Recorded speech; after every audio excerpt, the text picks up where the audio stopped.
serviço. Primeiramente, alertar a todos que o prazo para homologar, o prazo de homologação, de habilitação ao PS, ele encerra sexta-feira dessa semana. Então, para as empresas que queiram gozar, utilizar, usufruir do benefício do PS, tem até segunda-feira para acessar lá a plataforma lá da Receita Federal e solicitar a habilitação PS. Até dia 2 de agosto, né? Sexta-feira vai dar dia 2 de agosto. Então, até sexta-feira tem que realizar esse processo de habilitação para aguardar a resposta da Receita Federal, se vai ser deferido ou indeferido.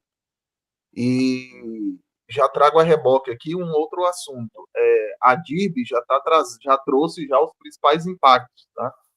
Algumas empresas que solicitaram a habilitação ao PS na Receita Federal já tiveram seu pedido indeferido devido a um cruzamento com a DIRB.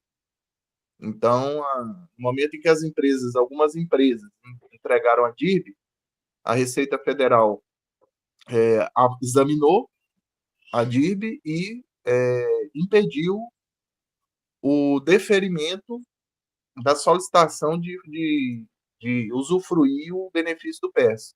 Então, é algo que já veio quase que instantâneo, né? Que a DIF foi entregue aí dia 20 de julho. Então, as consequências já começaram. Então, já tem um percentual de empresa aí que houve que a sua solicitação foi indeferida. Inclusive, a Receita Federal até já está orientando a verificar a DIV, se for o caso, até retificar a DIV, para poder usufruir do benefício do PES. Uma outra situação também fora isso, interessante. Ou só um detalhe, lembrando que a empresa que não solicitar a habilitação do PS até dia 2 de agosto agora, se ela tentar depois de sexta-feira, é considerado sem efeito. Então, depois de 2 de agosto, administrativamente não vai ser possível participar do PS. Né? Aí vai ter que procurar outros meios, né, para poder participar do benefício. Esse é um ponto muito importante, que não pode perder esse prazo, porque com a nova instrução normativa, ela cria um ponto de corte, né? Com a instrução normativa 2195 de 2024. Ela cria um ponto de corte, porém, ela mantém desde que a empresa realize a solicitação na plataforma da Receita Federal, a habilitação, ela garante a utilização do benefício de períodos anteriores. Ou seja, quem aderiu ao PES em períodos anteriores aí fica mantido, né? A utilização dele pelos períodos dos meses anteriores. Então, é bom não tirar as empresas que participam do setor de eventos, né? Hotelaria, né? Restaurantes, né? Então, aquelas atividades listadas na IN 2195/2024, é bom não perder de vista para não perder o prazo de sexta-feira agora, dia 2 de agosto. Esse é um ponto muito importante. Outro detalhe também muito importante é o seguinte: a administração tributária, aí na figura da Receita Federal, ela se posicionou no seguinte sentido, que os honorários de sucumbência não poderá ser excluído da base de cálculo do Simples Nacional.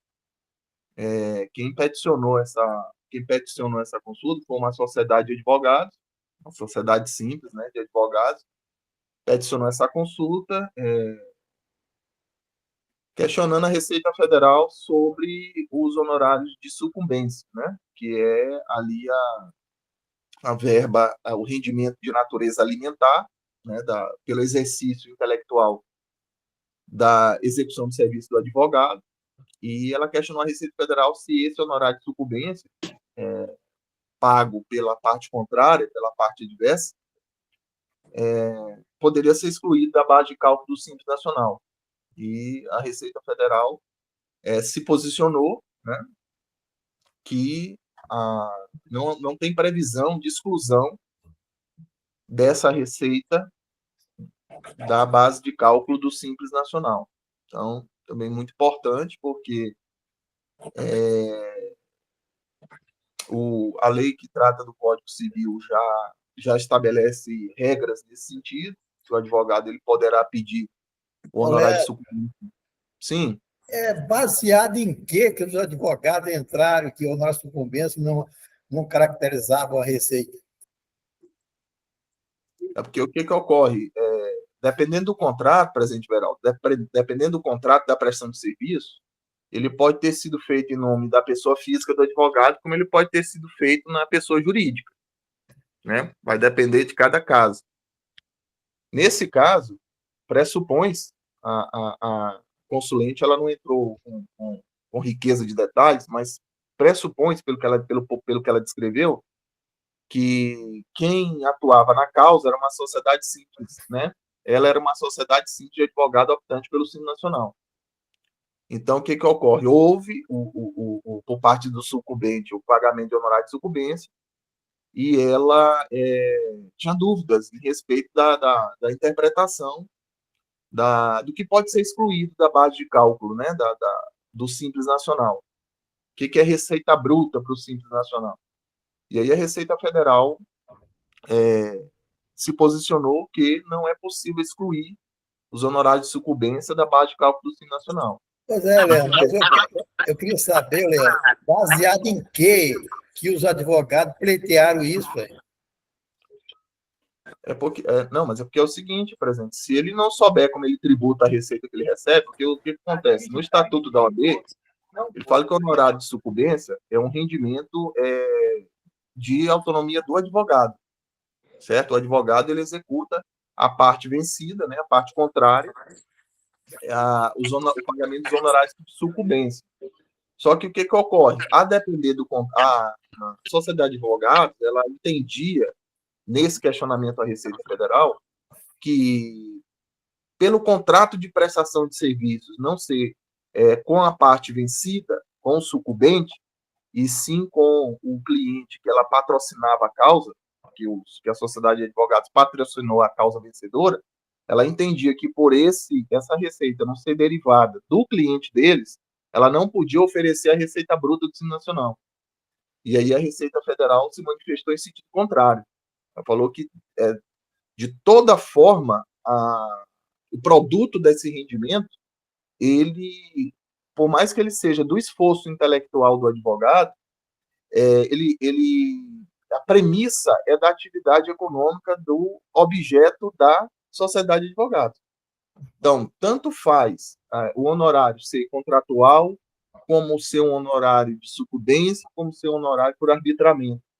Então, tudo, ali o contrato sendo feito em nome da pessoa jurídica, tudo é receita constante do objeto da atividade de advogados. Portanto, não tem como excluir essa receita da base de cálculo do Simples Nacional, ela faz parte.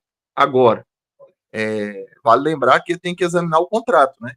Então, porque você tem que ter o contrato na mão, você que está ali apurando o tributo, você tem que ter o contrato na mão para saber qual contrato foi firmado entre as partes, né? Se foi na pessoa física do advogado, se foi na pessoa jurídica. Se foi na pessoa jurídica e ele for um optante pelo Simples Nacional, você já sabe que tem que tributar. Se for na pessoa física, como é caracterizado um rendimento do trabalho não assalariado, aí vai para a pessoa física do advogado, o sucumbente vai pagar para ele, como não tem vínculo empregatício aí, ele tem que recolher via carnê-leão. Alguma coisa mais, pessoal? Alguma coisa mais? Eu tenho duas perguntas para o grupo. Fala, Wanda. Boa noite, tudo bem? Bem. Geraldo, eu estou com uma dúvida aqui. São as três dúvidas aqui. No Pix. Quando o cliente vende no Pix, eu estou na dúvida do lançamento que eu faço. Tanto no lançamento quanto no recebimento desse Pix. estou nessa dúvida aí. Eu queria que... Como que é o negócio? Fala de novo aí. Hã? Fala de novo aí o que era o TIC. Pix, venda no Pix. Pix. Na venda e no recebimento. Não estou sem saber Qual o como que seria problema, o lançamento. colega? Os lançamentos na contabilidade, né? Pois é, mas qual foi o problema, meu amigo?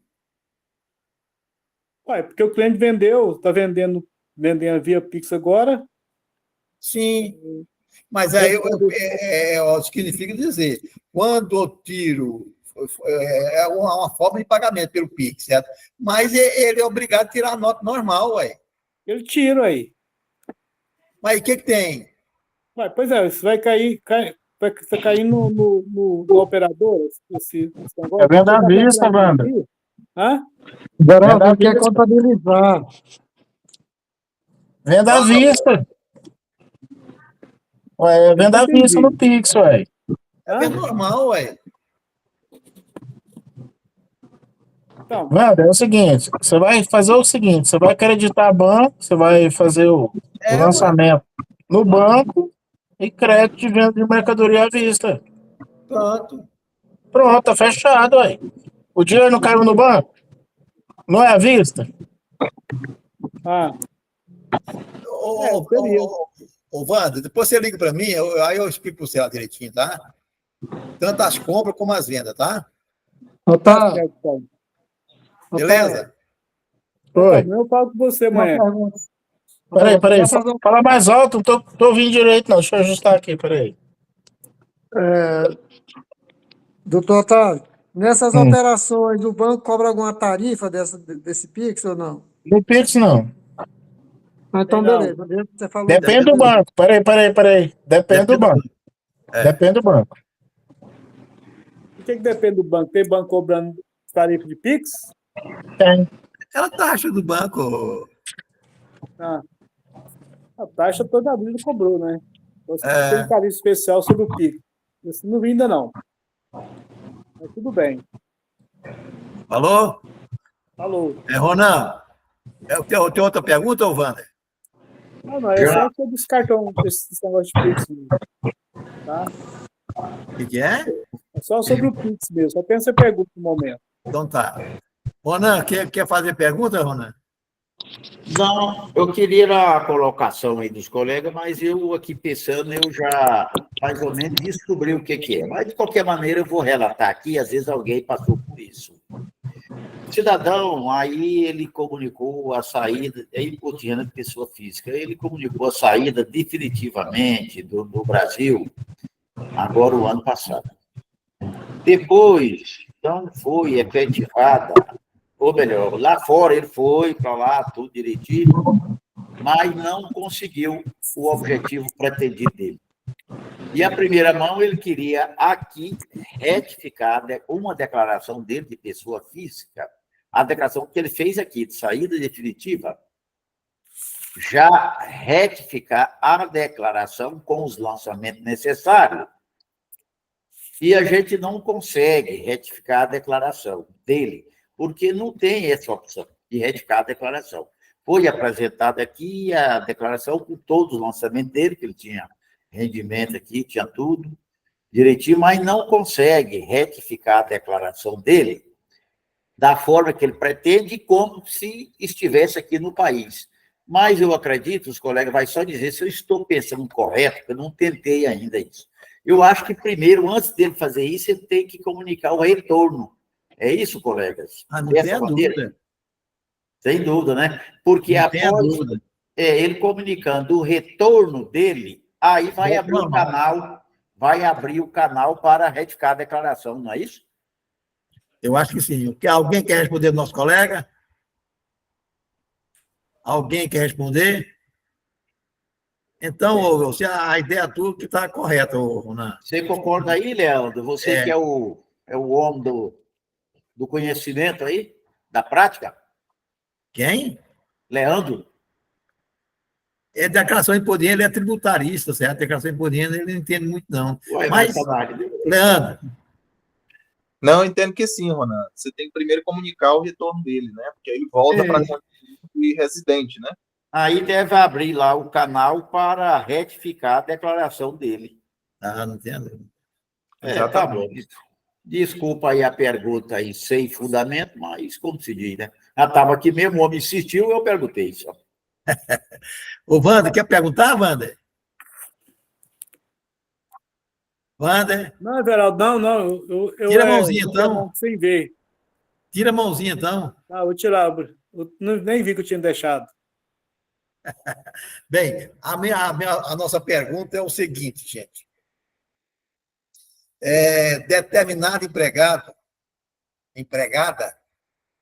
ela pediu para sair em maio. Não sei se o contabilista está presente aqui. Então, a pergunta que ele fez para nós. Ela pediu para sair em maio. Aí, o empregador demitiu ela, 7 de maio, e ela estava grávida. Certo? Ela pediu para sair. Aí, o empregador agora, por bondade dele, certo? Admitiu ela de novo agora em julho. Existe algum impedimento? Quem pode responder para nós? Geraldo? Geraldo Marcelino é bom nisso aí, viu? Geraldo? Não, Everaldo, não sou bom, não. Não? O seguinte, pelo que eu sei, não tem impedimento, só que agora vincula ao contrato anterior, né? Então, não tem impedimento nenhum dele recontratar ela. Só como ainda não tem 90 dias, não deu nem 60 dias, o contrato vincula no anterior. Mesmo que ela pediu para sair? Sim, ué, ele recontratar ele no prazo de 60 dias, mais menos de 90 dias, eu entendo que vincula o contrato anterior. Alguém quer responder para nós? Se eu estiver errado, tudo bem. Abrão, força a barra aí. Geraldo, eu endosso o Geraldo aí. Está dentro dos 90 dias, dá continuidade no contrato anterior, né? Mesmo ela pedindo demissão.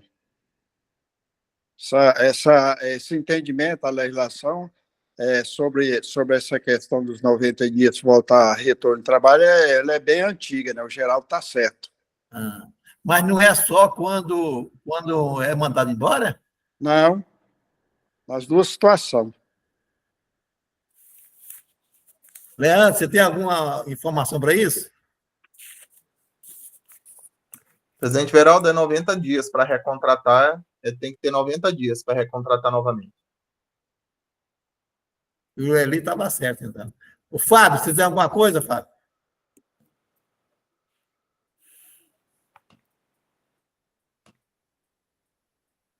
Liga o microfone.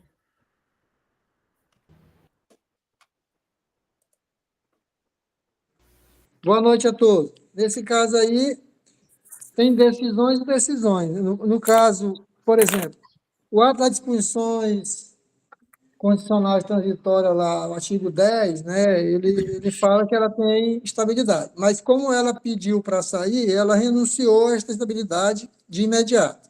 Porém, entrando na justiça, tem juiz que dá ganho de causa para ela, né? Porque se dá ganho de causa para a empresa, quando a empresa demite e descobre que ela estava grávida, por que não pode dar quando ela que descobre? Então, é da cabeça do juiz, mas tem ganho de causa da funcionária embora. O fato dela ter pedido, ela está abrindo mão da estabilidade, só que ela não tinha consciência de que estava grávida, né? Então, aí tem decisão que o juiz dá ganho de causa para a mãe, né? Aí é a história, cabeça de juiz. Bom. Ronan, você, Pois nós estivemos falando disso aí na reunião da diretoria. Primeiro, ao entendimento. A empregada estava grávida, ela pediu para sair por foro íntimo dela, naturalmente, para ter uma gravidez melhor em casa, coisa e tal. E deu à luz, certo? Eu não. Não deu à luz, não? Não, ela Continua grávida. Depois de 2 meses voltou. Tá. Continua grávida. Só que ela que pediu para sair, que estava grávida. Depois, não teve manifestação nenhuma da empresa para ela sair da empresa. Portanto, até aí, nenhuma penalidade para a empresa. A empresa não poderia segurá-la do trabalho. Bom, mas ela achou por bem que teria condições de voltar ao trabalho. Pediu, ou seja, ela que pediu à empresa, ou o empregador que soube que ela estava desempregada, propôs para ela voltar. Ela voltou para o trabalho. O empregador chamou para a sua empresa, para si só, aquela responsabilidade de, numa outra possível demissão da parte dele, outra não, de uma demissão da parte dele, aí sim ela teria os direitos assegurados. Mas isso é um risco que a empresa quis correr, não sabe por quê. De repente, uma empregada de muitos anos no quadro de pessoal, o empregador percebeu que ela estava parada em casa e ela se decidiu a voltar ao trabalho. Ele falou, tudo bem, eu aceito. Então, na legislação, não tem nada que diz que a empregada gestante ela é impedida de trabalhar. Não tem isso na legislação. A legislação tem que a gestante ela tem o direito trabalhista assegurado. É isso. Mas isso não ocorreu. Isso não ocorreu da parte do empregador. O empregador não teve nenhum gesto, nenhuma manifestação contrária à legislação. Agora, ela quis voltar para o trabalho. O empregador aceitou de volta do trabalho, certo? Agora, ela tem o direito, depois da criança nascer, ela vai ter o direito à maternidade, certo? Aí, resta saber o seguinte, ela é obrigada, por lei, a afastar do trabalho para dar ali uma saúde melhor para o seu filho, ou ela pode simplesmente dar à luz e continuar trabalhando? Essa é uma situação atípica que a gente não viu ainda, até que prove em contrário. Eu não vejo também nenhum impedimento e nenhuma situação que venha a proibir esta mulher de trabalhar. De repente, ela pode morar do lado do trabalho da empresa, ela é uma boa empregada, o empregador fala, você esteve comigo na flor e eu quero estar com você na dor. Você mora aqui do lado da minha casa e você quer continuar trabalhando, você pode continuar trabalhando. Aí, resta aquela situação, ela vai receber o auxílio maternidade. Tudo bem, é um direito dela. O auxílio maternidade, ele não diz que para a empregada receber, ela é obrigada a continuar ou não na empresa. Ela tem o direito ao auxílio maternidade, ela receber. Agora, resta saber, ela vai receber o auxílio maternidade com a carteira de trabalho assinada? Eu pergunto agora aos senhores uma outra pergunta. Ela vai receber o auxílio maternidade com a carteira de trabalho assinada? Eu penso que... Beraldo, está desvirtuando demais o assunto da sua pergunta, né? Ela não vai receber auxílio maternidade, ela vai receber salário maternidade. Pois eu me expressei errado. Salário maternidade. Ela vai receber... A pergunta foi referente. Ela pediu para sair e o empregador chamou de volta. Tem entendimento? Não. Simplesmente... Vamos pesquisar melhor, no meu entendimento, vinculou ao contrato anterior. Essa é a resposta correta para a pergunta. Mas vou pesquisar mais, vou ver se eu estou certo ou estou errado, tá? Everaldo. Fala, Fábio. Rapidinho. Tem outra situação. Lá na CLT, no artigo 500, ele fala o seguinte: o pedido de demissão do empregado estável, ao caso dela, gestante, só será válido quando feito com a assistência do respectivo sindicato. Eu duvido que eles tenham feito essa demissão dela lá no sindicato, primeiro porque eles não sabiam que ela estava com estabilidade. Então, com base nesse artigo 500 aqui, ela tem a volta dela garantida. Agora vem a questão, como o Jair falou, e eu já havia falado ontem. O procedimento correto é ela acionar a justiça para a justiça dar o direito de volta para ela. Porque aí vem a questão do seguro-desemprego, por exemplo, do saque da FGTS. Quem sabe que não fizeram esse conchavo aí para pegar o Eu não fiz saque, não. FGTS. Então, o modo legal é... Eu tô achando que eu entendi a pergunta errada, porque ela está voltando espontaneamente para o chamado do empregador, sabe? Pois Então, mas ela tá acontece que ele está voltando. chamando, mas qual é a prerrogativa legal para ele readmitir ela depois de ter demitido antes de 90 dias? Exatamente, é a resposta que está sendo da Bandeirada aí. Ele vai, ela não tem nada que impede que ela volta, só que vai vincular no contrato anterior. Porque ela não tem que entrar em justiça coisa nenhuma, porque ela pediu para sair, o patrão chamava para voltar, tranquilo, velho. Pois é, no caso aí está amigável, né? É amigável. Ô, Geraldo, mas vamos supor assim, aí não passou os 3 meses, certo? Aí ela vai voltar. Voltou a trabalhar amigavelmente, certo? Retroage, o empregador terá que pagar esses 2 meses para ela? Esse aí eu já vi, mas eu estava me perguntando para mim mesmo. Para mim, está tudo amigável, senhor. Pois está amigável, mas o que você perguntou, se havia impedimento dela voltar a trabalhar. Não tem. Não existe exigência de voltar a trabalhar. Ela veio amigavelmente, ela voltou a trabalhar normal, certo? Agora, o que vocês estão falando é que não poderia ter admitido ela novamente antes, certo? Não falei isso, não falei nada disso. Não, você falou não. Quem falou foi o Abrão, certo? Que não poderia admitir essa pessoa antes de 90 dias, certo? Você pode emitir no dia seguinte, desde que o vínculo anterior. Tá bom. Outra pergunta agora. É sobre esse assunto, Fábio? Desliga aí, Fábio. Fábio, está desligado seu microfone. Não. Outra pergunta. A pessoa saiu de salário de maternidade, de auxílio de acidente de trabalho, em 2020, e não voltou mais. Sumiu no mundo, certo? Qual seria o comportamento da empresa para rescindir o contrato dele? Alguém pode falar? Acho que você está também, Geraldo. Leandro? Ô, Wanda, desliga o seu microfone, Wanda. Abrão, fala. Everaldo, eu entendo que aí, nesse caso aí, o empregador tem que consultar o INSS se ele está ainda de auxílio ou não.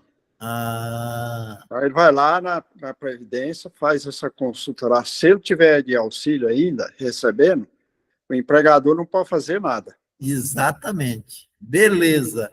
Eu acho que alguém é contra o que o nosso colega Abrão falou? Eu acho que esse é o procedimento, o principal procedimento, né?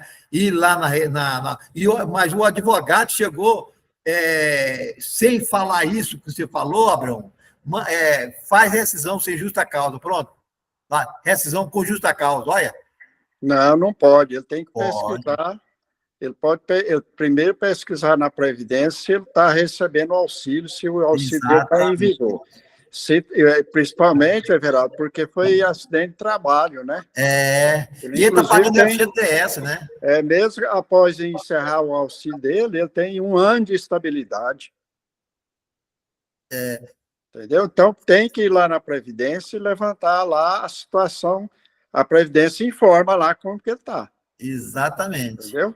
E se está em auxílio, não pode fazer nada. Tem que esperar encerrar para poder fazer.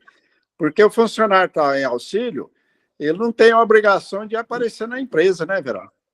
Mas eles mandaram, foram atrás dele lá, ele não mora mais no local, certo? Publicaram, certo, no jornal que ele desapareceu, certo? Mas o mas não, advogado falou assim, ó, para não fazer consultou a a rescisão Previdência. com justa causa. Olha, Mas eles não consultou a Previdência, tinha que ter consultado, né? tem que consultar a Previdência. No nosso entendimento, terei que consultar. O primeiro Fábio, depois o Wander. Fábio, fala. Eu discordo do doutor Abrão. Uai, que é Que ele isso, não- Fábio? Você Calma, falou calma. mesmo que pode. Esse Fábio tá ficando engraçadinho, viu? Calma aí. Doutor Abrão, você está certinho, mas aí eu descobri aqui o passo a passo que você não precisa ir na Previdência. Você vai clicar lá em www.gov.br/INSS. Você desce a barra de rolagem lá, clica em mais serviços, clica em empresa, aí você vai clicar lá, consultar benefícios previdenciários do empregado. Então, você faz isso do seu próprio escritório, entendeu? Você vai ter que ter uma senha da Receita, mas você, do próprio escritório, você pode acessar a situação do funcionário por esse caminho que eu dei aqui. Foi o que eu falei, né, Fábio? Eu não falei eu tô para ir na brincando. Previdência, eu falei para Tô brincando. consultar Você a tá certo. Previdência. Você tá brincador agora, Abrão? Consultar a Previdência, né? Isso, Hoje a certinho. gente não sai. Viu, Fábio? Hoje a gente não sai da nossa mesa para fazer mais nada, não. Você está Busca certinho. tudo. Tama, Fábio, você queria. Tá bom. Wander, fala. Não, só que aconteceu comigo esses dias aqui, eu liguei lá no 135, eu não sabia desse site que o Fábio acabou de falar, e eles me passaram as coordenadas todinho. Exato. Pelo 135, passou os caras quando que ele tinha saído de licença, quando que ele ia retornar, certo? Porque eu não tinha acesso a esse negócio dele. Eu só admiro, certo, que a pessoa chegou, falou que o advogado pediu, manda embora sem justa, por justa causa. Pronto. Eu acho que não devia ter falado de jeito nenhum isso, né? Mas ele falou isso porque se der algum problema futuramente, ele vai ganhar também, né? Vai ter que entrar lá, defesa, tudo. Só se for, né? Não é falar mal de advogado, não, mas tem um que extrapola também. Leandro, fala. Então, presidente, só tirar uma dúvida. Aquela sua a gestante, ela foi demitida. Ela pediu para sair. Pois é, mas ele demitiu ela por dispensa motivada, não foi? Não, esse é outro caso, Leandro. Hã? Esse é outro caso. Não, mas como que ele demitiu ela? Mesmo ela pedindo, ele demitiu de que forma? Não, Leandro, aquele caso já passou já, ué. Não, pois é, mas eu quero perguntar o seguinte: que forma que ele demitiu ela? Ela pediu, mas ele pediu ela pedindo demissão? Ela pediu demissão. Aquele outro caso anterior, ela pediu demissão, depois o empregador, certo, olha, você era boa, você quer voltar agora de novo, agora em julho, né? Ela saiu em maio. Quer voltar em julho? Voltou em julho? Ela voltou normalmente.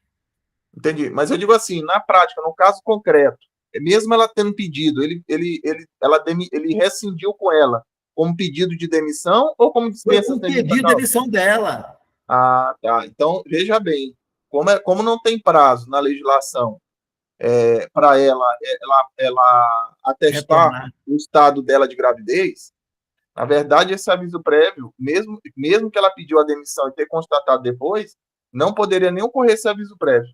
Então, ele tem que refazer, não pode ter dado o aviso prévio para ela. Ainda que ela tenha descobrido o estado dela de gestante, depois do aviso, depois da demissão. Ela pediu para sair. Não, pois é, mas pelo fato, ainda que ela tenha comprovado o estado dela de gravidez depois da demissão, a empresa tem que refazer. Porque ela, no estado dela de gestante, não pode nem mandar ela nem por dispensa imotivada. Ô, Leandro, eu tive um caso específico aí no supermercado que a gente trabalha, do qual a funcionária queria voltar para a terra dela, do Maranhão. Engravidou aqui, que tal. E queria, de todo jeito, voltar para o Maranhão. O que a gente fez? A gente fez um acordo, entre aspas, com ela. Foi o seguinte: você vai fazer um aviso pedindo para sair. Aí a empresa indenizou para ela, no papel, tá? Ainda é bom, né, conversar essas coisas assim, né? Mas a situação foi essa, é o único meio de se regularizar. O que a gente fez? indenizou todo o prazo dela que ela tinha de estabilidade, certo? Só que ela recebeu só os direitos normal dela, só assinou o papel e foi embora. Então, é uma questão assim, cada caso é um caso, né? E cada um se resolve de acordo com o que for da conveniência da empresa e conveniência do funcionário. Sim. Nesse caso, a gente teve sucesso porque a gente lançou toda a indenização do período que ela queria de estabilidade na empresa na rescisão de contrato, só que ela não recebeu esse valor. Entendeu? Porque Que ela estava pedindo para sair, que ela queria uma coisa esporádica, entendeu, gente? A menina queria voltar para o Maranhão, de todo jeito. Ela veio sozinha para cá, engravidou e queria voltar. Entendeu? Então, foi uma situação assim atípica, não é uma situação normal, tá? Então, é uma situação que só está para clarear aí vocês aí, vocês que o grande, compartilharem. o grande problema, Otávio, que eu vejo nessa questão toda é que a estabilidade dela provisória fique prejudicada, entendeu? O cerne dessa questão todinha está voltado para a estabilidade. Aí eu estava pesquisando aqui o artigo 391A da CLT, aí ele fala o seguinte: a confirmação do estado de gravidez advindo no curso do contrato de trabalho, ainda que durante o prazo do aviso prévio trabalhado ou indenizado, garante a empregada gestante a estabilidade provisória. Aí esse é um ponto.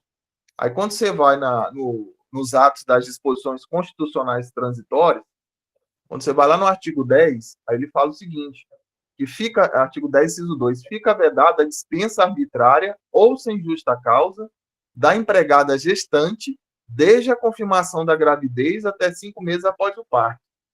Então, você falou arbitrário, Leandro. Eu não concordo de maneira nenhuma, certo? O que me está falando aí, pelo amor de Deus. Você está, vamos supor, você fala assim, ó, eu quero sair, eu estou, a empregada está grávida, eu quero sair da empresa, certo? Aí o empregador, não, você não pode sair, não, certo? Onde já tinha uma lei dessa? Mas meu Deus do céu, gente. Eu entendo o seguinte, Everaldo, como não tem previsão... Não tem lógica, não, pelo amor de Deus. Vamos pesquisar mais isso aí, porque não tem lógica. Everaldo, é por isso que o artigo 500 fala que nessa situação ela tem que comparecer ao sindicato, o sindicato vai... Pronto, vai tá lá no artigo 500, vai referendar, vai assinar o documento que ela está dando a vontade dela. O sindicato vai ser a prova para a empresa que ela realmente está pedindo. Está pedindo para sair, pronto. Vanildo, fala. O artigo 500 referenda isso. Boa noite a todos. Eu ia falar o que o doutor Fábio falou, realmente, assim, a empregada pode pedir demissão. Vai fazer essa decisão aonde? Perante o sindicato ou órgão do Ministério do Trabalho, que vai atestar que ela não está sendo coagida a pedir demissão e vai garantir a lisura do pedido de demissão. Outra coisa que ela pode fazer, a empresa pode mandar ela embora por justa causa, somente nessas duas situações. Ou ela pede demissão, faz o acerto no sindicato ou Ministério do Trabalho, ou é demitida por justa causa, porque se ela fizer uma coisa que é gravíssima, ela pode ser mandada embora também. Mas jamais poderá saciar o direito da pessoa que eu quero sair da empresa, eu ganhei loteria, eu quero sair da empresa e acabou, certo? Não, você tem que ficar, certo? Mas isso não existe, não. Aí eu concordo que o sindicato poderá, certo, abonar que ela realmente não está sendo coagida. Pronto, tá bom. Agora, a outra pergunta, o Leandro, o que não terminou, certo? Só uma coisa aqui, deixa eu te perguntar, muito importante. Esse afastamento que ela solicitou, essa dispensa que ela solicitou para a empresa, pressupõe-se aí que é para ter um bom desenvolvimento da gestação. Essa dispensa, ela foi mediante atestado médico ou ela só pediu? Ela pediu para sair, pronto, aí. E ela foi lá ela estava no começo no começo da gravidez, ela estava no começo da gravidez. Aí ela foi lá foi tirar o atestado, né? Não falou nada que ela estava grávida, o pessoal também não relatou que ela estava grávida, certo? Aí ela pediu para sair, ela saiu. Quando depois de 2 meses, certo? Aí percebeu que ela estava grávida, certo? 2 meses, aí já começa a aparecer, né? Aí o empregador chegou, voltou com ela para a empresa, certo? Eu acho que não há pecado nenhum nisso aí, não, gente. Eu acho. Não, sim, Everaldo, é só para a empresa, ela tem que se proteger de todas as formas. Por que eu estou perguntando isso? Por exemplo, o artigo 394 da CLT, eu estou olhando aqui, ele fala que a mulher grávida é facultado romper o compromisso resultante de qualquer contrato de trabalho. Sim, pronto, você falou tudo. E aonde que nós fomos achar, ô Leandro, aonde que nós fomos achar aí que você falou assim, ó, ela não pode ser demitida. Aí o artigo 339 está falando, né? Eu falei que ela não pode ser demitida. Muito pelo contrário, eu estou querendo chegar no ponto que ele tem que reintegrar a posse dele imediata. Tá bom. Agora eu estou te perguntando outro detalhe. Quando ela pediu essa dispensa, pressupondo que é para o bom desenvolvimento da gestação, foi apresentado atestado médico à empresa? O médico atestou que ela poderia romper o contrato para ter o bom que essa gravidez era de risco? Ela saiu direitinho, aí. Não, Ela teve a apresentação do atestado médico? Tá no começo da gravidez, ué. Não, você não está me respondendo. Eu quero saber o seguinte: tem atestado médico informando que ela tem que se afastar? Não falou nada. Ela pediu para sair, certo? Quando ela pediu para sair, a empresa mandou ela lá no atestado médico. O atestado disse, ó, ela não tem doença, nada, né? Então, demitiu ela, certo? Porque ela pediu para sair. Eu acho que não há pecado nenhum, não, certo? Eu sei lá. Agora, o outro caso, o Fernando, quer falar, Fernando? Fernando?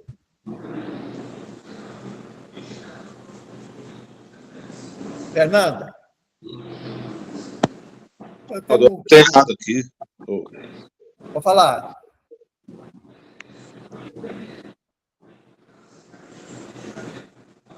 Pode falar, Fernando. Seu Geraldo. Ah. Eu apertei errado aqui. Era pra mim apertar para fechar o áudio. Que eu apertei foi na mãozinha. Hã? Eu apertei foi na mãozinha, que era para fechar o áudio. Então tá. Ah, desculpa. Fala, Fábio. Também. Tá bom. Eu estou todo mundo errando. Mas vamos voltar agora naquele caso, certo? Que o empregado saiu de licença maternidade, licença de acidente de trabalho, e não voltou mais, certo? Então, é como que o Abrão falou, se pega um atestado que ele já cumpriu, ele não está mais encostado, certo? Não está recebendo benefício nenhum, aí sim ele pode mandar embora, certo? Por abandono do emprego. Verdadeiro? Não. Não? Não pode mandar embora. Primeiramente, você tem que ter um documento do INSS atestando que aquele rapaz Mas ou é essa que eu estou pessoa... falando, cara. Mas não pode mandar embora enquanto você não tiver um atestado do INSS liberando o cara. Peraí, cara. Peraí. Outra coisa, se for acidente do trabalho, tem estabilidade, seu Verão. Peraí, cara. Faz mais de ano que está lá.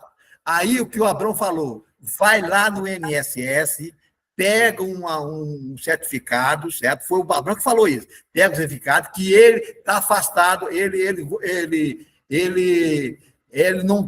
não tem mais benefício nenhum para ele, desde tanto, certo? Aí sim, aí ele abandonou o emprego.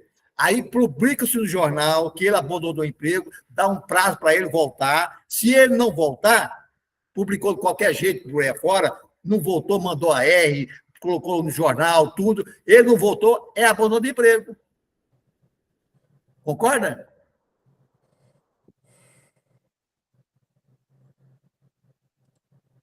Eu não concordo, seu Verão. Mas e o que você queria que fizesse? A situação... Bom, a situação é a seguinte. Tá bom, não vou comentar, não. Fica quieto aqui. Mas não estou entendendo, mano. Everaldo, é o seguinte. Vamos supor que a Previdência deu alta para ele 6 meses atrás. Então, o que acontece? Ele tem, devido ser acidente de trabalho, ele tem a estabilidade de 1 ano.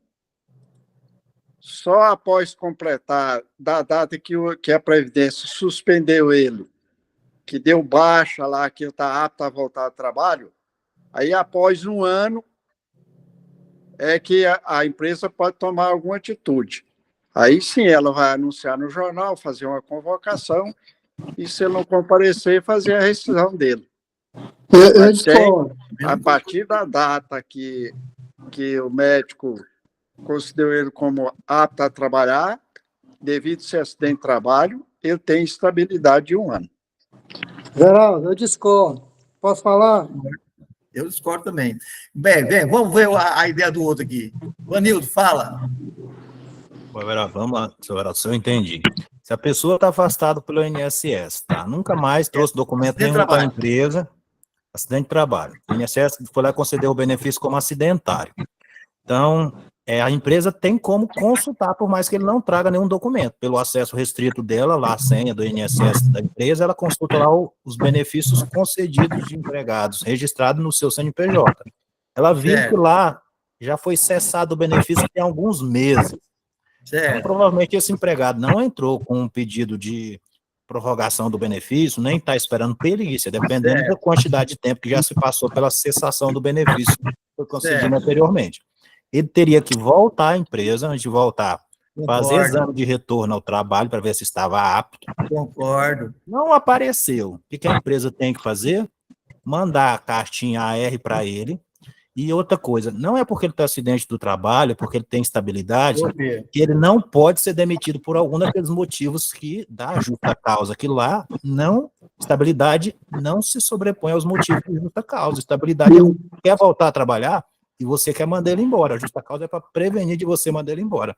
Mas se ele está fazendo alguma coisa que dá direito à justa causa para o empregador mandar ele embora, pode mandar embora por abandono de emprego. A estabilidade não se sobrepõe nesse caso. Por quê? Porque ele não quer trabalhar. Então, abandono de emprego, desde que esteja lá configurado que ele não quer voltar, já deu prazo da Previdência, terminou o benefício, não voltou, pode dar abandono de emprego, desde que você mande a AR para ele, espere pelo menos uns 30 dias, manda uma AR 15 dias, 15 dias depois, manda outra AR. Eu quero publicar em jornal. Eu não vejo nem necessidade de publicar em jornal, mas se quiser, pode pôr também. Bata 2 AR, 15, outro mais de 15, passou 30 dias, justa causa, abandono de emprego. Não quer voltar, você tá todas as provas a seu favor aí. Correto.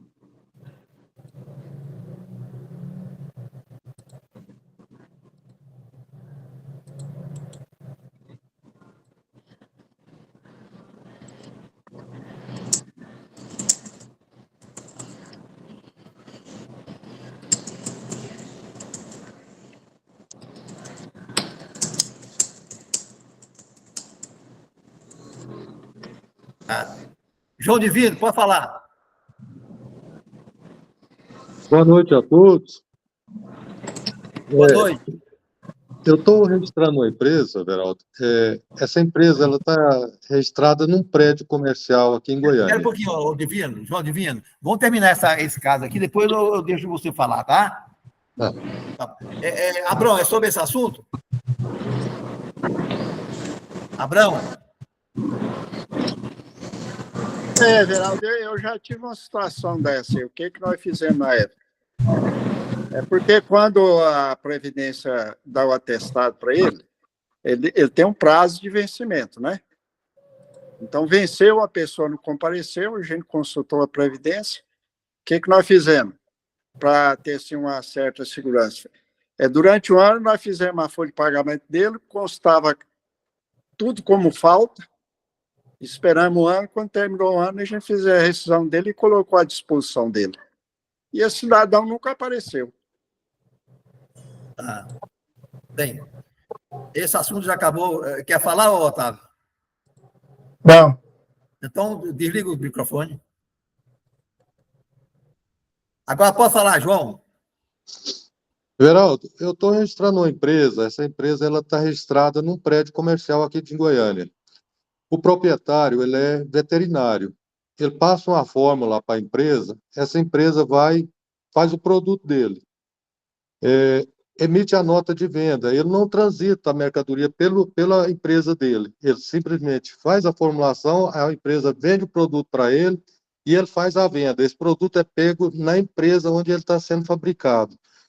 Isso é uma operação normal com CFOP 5102, 102 de entrada e saída normal, ou tem uma situação diferente para esse caso?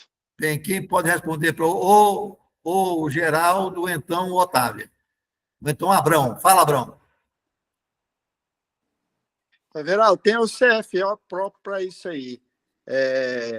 Mercadoria não transitou no estabelecimento, foi entregue por um terceiro. Então, tem um CFO próprio lá para isso aí, entendeu? 6222. Eu não lembro qual é que é, não, mas ele existe lá. Que o produto não transitou no estabelecimento, foi entregue para o terceiro. Agora, ele tem que considerar lá nas informações gerais, lá nas informações, que esse produto será entregue para a empresa tal, entendeu? Precisa ter essa informação lá. É isso, João? Everaldo.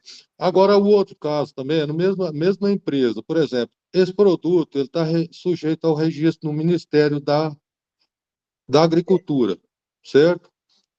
Eu tive no Ministério da Agricultura, não tem como registrar, porque tem que ter uma vistoria e tal. Por exemplo, essa empresa. O registro do Ministério da Agricultura, da empresa vendedora, vale para a empresa que está comprando ou não? Ou só vale para aquela empresa lá? Aqui não. Quem quer responder, meus colegas? Eu vou te dar um caso similar aqui. Eu tenho uma empresa, ela só vende produtos orgânicos. Aí ela tem que ser certificada no Ministério da Agricultura. Quando nós fomos trabalhar para fazer esse trabalho, a gente encontrou muitos impedimentos. A gente procurou uma consultoria, essa consultoria fez todo esse trabalho, a empresa pagou para essa consultoria para fazer esse trabalho. Porque é muita burocracia e muito documento para você fazer essa certificação aí. Otávio, colocar na casa dele é impossível, né? É impossível. Impossível. João? A empresa está no apartamento, como que é? Não, ela Não está tem numa jeito. sala comercial aqui, Everaldo. Por exemplo, por exemplo, na prefeitura eu registrei ela só como escritório, né? Porque não há trânsito de mercadoria nela, dentro, fisicamente. Como escritório não pode, né? Tem que ser uma coisa bem fixada, né? Tem que ser produtivo. Tem que ser produtiva e tem que ser ativa. Se você colocar administrativa, a Secretaria da Fazenda não permite você emitir nota fiscal. Respondido, João? Otávio, nesse caso aí, por exemplo, se ele vendesse produto sem esse registro no Ministério da Agricultura, quais as consequências que ele pode ter, por exemplo? Só se o Ministério da Agricultura pegar e fiscalizar ele, ou autuar, pegar a mercadoria no produtor rural, que ele pode ter problema? Tem que comprar também, né? O problema é que você vai encontrar o seguinte, que no caso da minha cliente, ela teve que ter essa certificação porque tem muitas crianças, ela morou só para historiar, ela morou em Israel, aí casou em Israel. Os filhos dela teve intolerância a alguns produtos lá que são feitos com agrotóxicos. Aí ela veio para o Brasil, nos procurou e tal, e começou a trabalhar na casa dela, na residência dela. Pegou uma garagem dela e fez um mercadinho. E foi o negócio expandiu, aí ela nos procurou e nós fizemos. Aí falou, você tem que fazer uma certificação. Com a certificação é a garantia de que seu produto que você está vendendo garante que aquele produto é de acordo com aquela qualidade, tá? Agora, o que precisa ser feito é você procurar uma empresa, nesse caso, para te orientar nesse aspecto aí, entendeu? Não, certinho, então. Muito obrigado, viu? Valeu, fala. Pelo jeito aí, o problema do João não é nem tanto do Ministério, dá a entender que essa empresa quer trabalhar sem estoque. Parece que não tem nem inscrição estadual, pelo jeito que ele falou, assim. É isso? Não, tem sim, Vanildo. Tem? Ela tem inscrição, Vanildo. Só não tem quer trabalhar trânsito de sem mercadoria. estoque, é isso? Isso.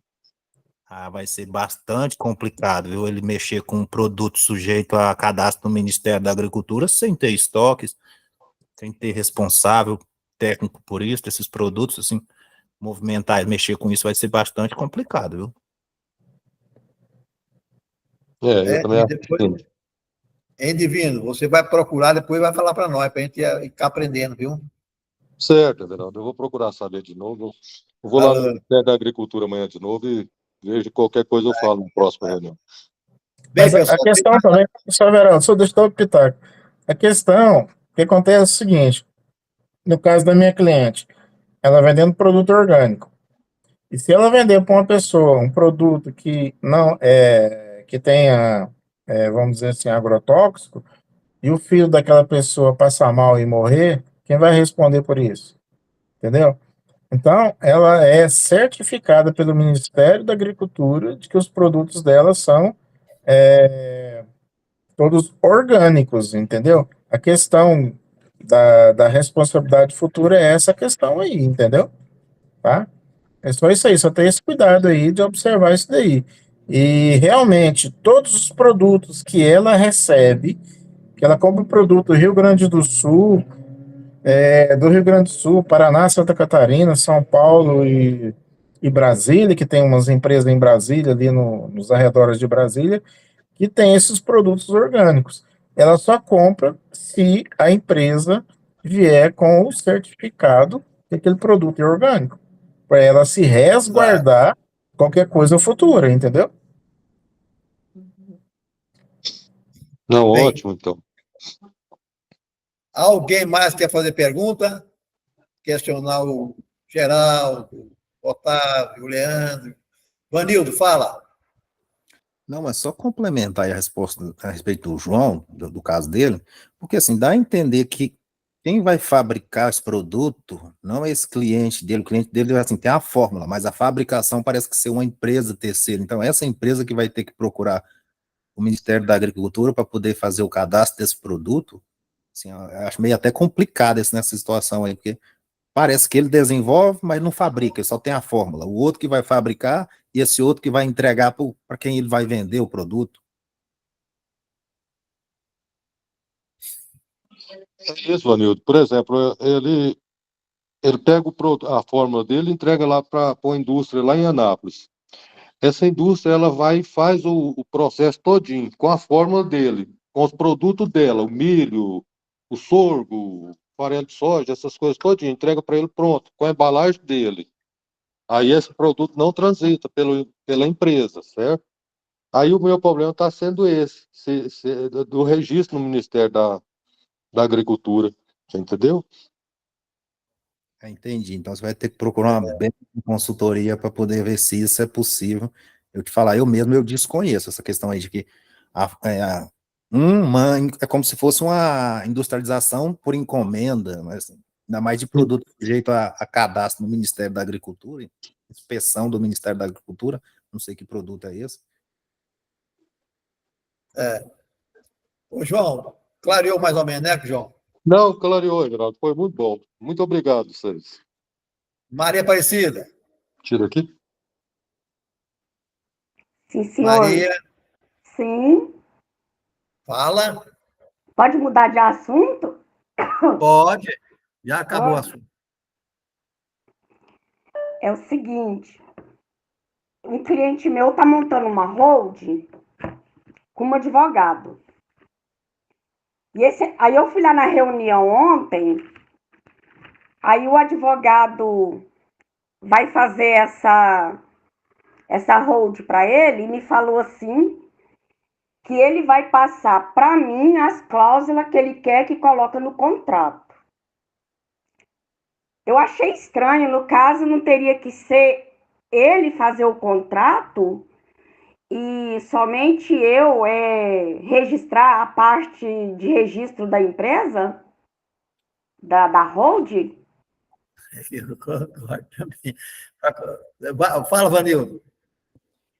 Realmente, tá? Passa, já que tem um advogado aí no meio, a empresa de consultoria que está assessorando seu cliente, você vai fazer, vamos dizer assim, a parte burocrática da junta comercial, o contrato em si, aquele que é negócio de hold, é umas cláusulas diferentes, eu não sei que tipo de hold é essa, qual a finalidade dessa hold, então procure esse contrato não ser você que vai redigir ele, ter que incluir cláusula que o advogado está pedindo. Companheiro, me mande o contrato aí pronto, que eu vou registrar na junta comercial. Agora, eu incluir cláusulas que você vai me passar, Nina, não, tô fora.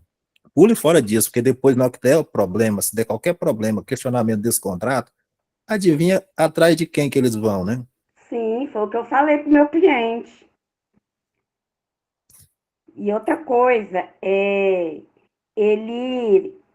quer integralizar lá um bem do meu cliente sem fazer a verbação do imóvel. Tem uma casa construída.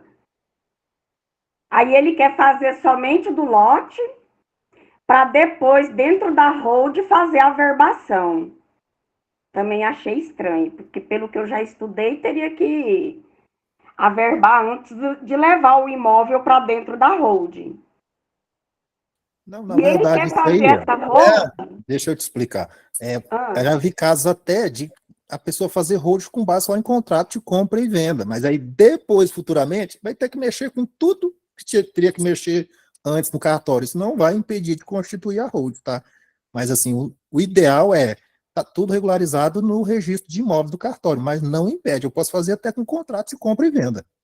Ele falou isso, que ele tem uns lá no contrato de compra e venda e ele quer fazer isso. Tem um carro alienado, ele quer colocar na hold também. Eu fiquei meio desesperada lá com ele lá na reunião, que foi contra tudo que eu aprendi, que eu estudei. Leandro, fala. Fazer. Peraí, Bem, Maria Aparecida, boa noite. É assim, boa noite. Quanto à questão de gravar as cláusulas no contrato, se você fizer em parceria com a assessoria advocatícia, eu não vejo problema. Desde que seja formalizado via e-mail, via WhatsApp, ele te encaminha as cláusulas, não vejo nenhum problema em você inserir essas cláusulas no contrato, tá? Por óbvio, é interessante que, se vier o contrato pronto, só para você dar seguimento ao arquivamento na junta comercial, bem melhor. Mas se a assessoria advocatícia fornecer as cláusulas para a constituição da hold, para você inserir no contrato, isso seja via e-mail, via WhatsApp, não vejo problema nenhum, sem problema. E até interessante também para você enquanto profissional, porque você já começa também a se familiarizar ali com o contrato de hold. Com a questão dos bens a integralizar, o ideal é que o bem já esteja no nome dele, né, da pessoa física. Mas, se ele tiver o contrato de compra e venda, já é uma documentação idônea, de fé pública, inclusive para a Receita Federal basta, não tem problema nenhum ele integralizar, tá? Por óbvio, é ideal que já tivesse o nome dele, porque o que é essa integralização? Essa integralização é da ação em pagamento.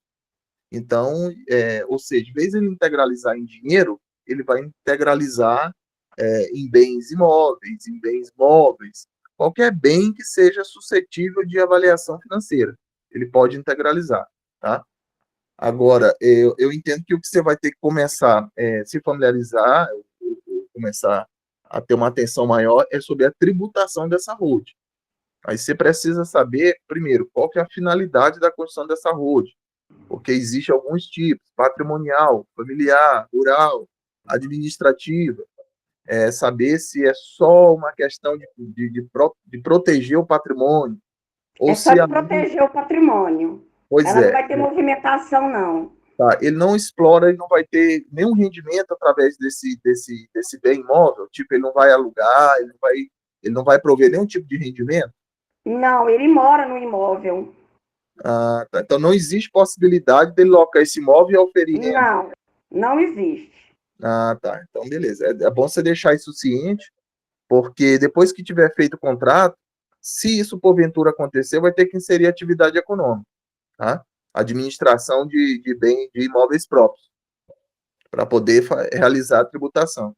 Então, nesse caso, se o fito aí foi só a proteção patrimonial, ele não vai ter nem... E essa hold, ela não vai participar no capital social de outras empresas?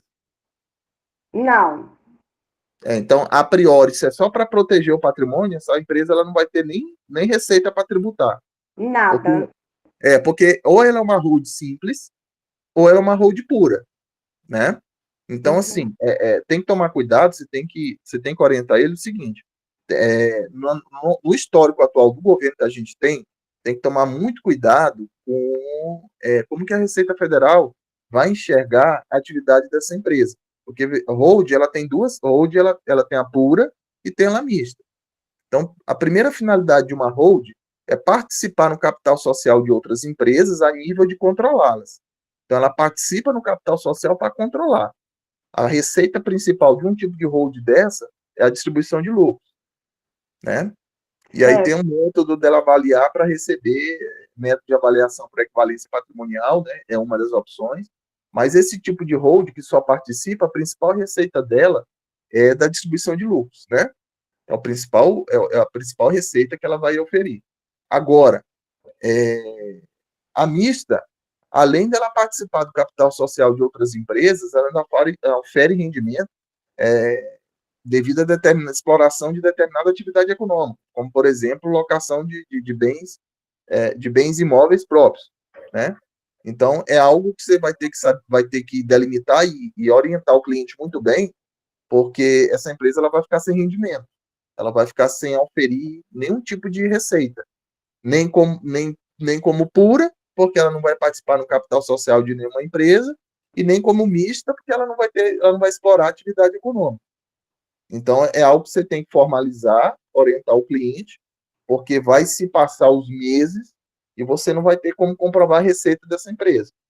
Então, assim, só a proteção patrimonial por si só, ela não tem propósito negocial, né?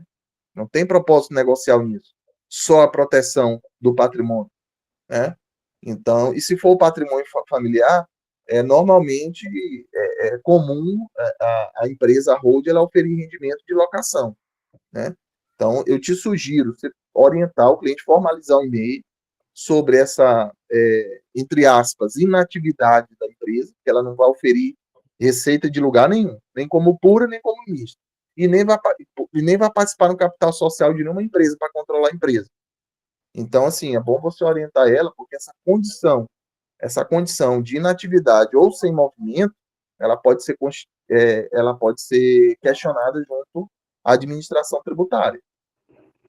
Você quer dizer que ela pode ficar vulnerável? Isso, porque a finalidade de uma hold, como eu falei para você, esses dois aspectos. Ou ela é uma hold que ela participa no capital de empresas em níveis suficientes de controle, e aí a natureza do rendimento dela vai ser distribuição de lucros, ou, além de ser pura, uma hold pura, ela pode ser uma hold mista. O que é a mista? Além de participar no capital social de outras empresas, ela explora a atividade econômica. Então, aí a constituição da empresa, ela fica sem propósito negocial. Ou seja, não tem lucro, não tem fito comercial. Então, assim, pode passar, né, ao longo do tempo, pode ir passando, mas ele tem que ficar ciente que pode haver um questionamento por parte da administração tributária. Se alguém quiser questionar ele vai estar sujeito a responder esse questionamento. Isso, porque Leandro e a Maria Aparecida. Leandro, Maria Aparecida. Que proteção patrimonial é essa? Não, porque puseram lá na cabeça dele lá que ele tem que, como ele é empresário, né? Proteger de quê, proteger Leandro? os bens dele. Na verdade, é o seguinte, que assim, quando a pessoa física ela começa a empilhar aí um patrimônio considerável, seja bens móveis, seja imóveis, seja gado, por exemplo, seja uma obra de arte, um quadro, todo bem que seja suscetível de avaliação financeira. Para que é um planejamento sucessório e planejamento tributário ao mesmo tempo. Para evitar que esses bens sejam passíveis, impossível uma discussão trabalhista, ele na figura de empresário, alguma discussão no âmbito criminal, né? Por exemplo, ele está num veículo dele, numa via, atropela alguém e essa pessoa chega a óbito, por exemplo, né? Ou a pessoa fica inválida, a família vai acionar ele judicialmente, e aí vai solicitar uma indenização e os bens dele na pessoa física podem responder. Aí, no momento em que ele integraliza esses bens numa hold, os bens deixam de ser propriedade dele. Os bens passam a ser propriedade da empresa, como cotas de capital, se ela for constituída como sociedade limitada, que é o melhor modelo de hold, porque ela te permite uma liberdade maior no bojo do contrato, na hora de formatar o contrato. E aí, no momento em que esses bens são integralizados no capital social da empresa, os bens deixam de ser de propriedade da pessoa física, desse empresário, e passam a ser cotas de capital da empresa. Aí, quando o bem é familiar, quando é um patrimônio de família, normalmente, no momento da formatação do contrato, já se grava uma cláusula de usufruto, que é para quê? Porque no momento em que... eu sempre, na minha cabeça, se eu estiver errado, você me corrige, né? Todas as vezes que fala em hold, certo?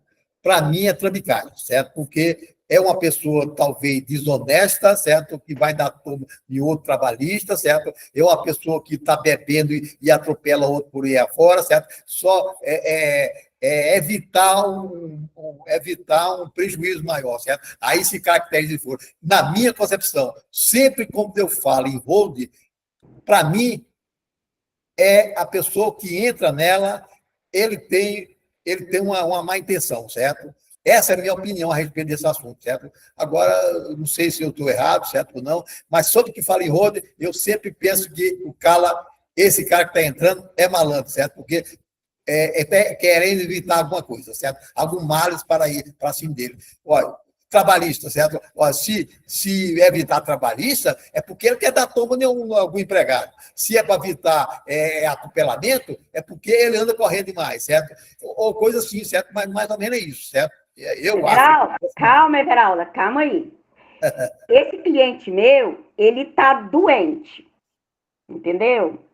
Ele está doente, então ele não quer que a esposa dele faça inventário, essas coisas. Então, orientaram ele a fazer essa hold enquanto ele está com saúde, entendeu? Esses detalhes, sim, para fugir do inventário, esses detalhes que orientaram ele, entendeu? Não é essa coiseira que você está falando aí, não, coitado dele. É o seguinte, são vários aspectos que você analisa uma hold. A hold, ela não tem só um aspecto, ela não tem só um futuro. Ela tem mas sei não. Ela é um planejamento tributário e ela é um planejamento sucessório. Como a Maria Aparecida está falando que ele já está cometido de alguma doença, primeiro o seguinte, a hold é para diminuir os custos em relação ao inventário. Os custos do inventário ele é infinitamente maior do que da hold. E uma das características da hold é o seguinte, garantir a transferência dos bens para os herdeiros em vida. E aí ele tem uma maior liberdade para dissertar ali, descrever quem são os herdeiros e quais bens vão para os herdeiros, né? E outras situações a mais, como incomunicabilidade dos bens com as esposas dos herdeiros. Então, tem uma série de coisas. Não é só no sentido pejorativo. Eu dei essas situações porque são situações que já aconteceram na prática. Mas, assim, uma das maiores características da hold é o planejamento sucessório. É para evitar, primeiro, o gasto com o inventário, que é infinitamente maior, e que é para possibilitar aquela pessoa física que originariamente era proprietária daqueles bens, ela já poder destinar o bem aos herdeiros em vida. Então, é muito mais fácil resolver com o proprietário dos bens ele estando em vida do que depois de falecido. Isso. Quer dizer que quando eu passo esses bens para a hold, eu não tributo em nada? Não, tributa, mas a taxa é menor. É isso, meu amigo? Não. Vou antecipar a tributação. Everaldo, é assim. Isso aí hold é casuístico. Cada caso é um caso, cada situação tem que ser analisada. Como eu falei anteriormente, se esses bens eles já são bens de aluguel, já são bens de capital, se fosse o caso, quando ele integralizasse o bem na hold, ele já passa a ser de propriedade da empresa, porque é cota de capital da empresa. Aí, com uma atividade econômica nos atos constitutivos de administração de imóveis próprios, ele já tributaria a empresa de preferência no lucro presumido, porque tem um percentual de 32 vezes 15, 32 vezes 9, diminui a carga tributária, aí é um fito de planejamento tributário, porque na pessoa física ele é tributado ao maior. Então, esse é um ponto. Mas, pelo que a Maria Aparecida falou, aí já é por motivo de doença que a família já está querendo antecipar para substituir os gastos do inventário com a hold. Pelo menos deu a entender pelo que a Maria Aparecida falou. É legal, a hold ela não tem esse sentido pejorativo, não. A hold é um planejamento sucessório e tributário. Os exemplos que eu dei é que pode acontecer. Pode acontecer. E hold, como qualquer outra atividade econômica, é negócio, né? Negócio não se pensa com o coração, negócio se pensa com a razão.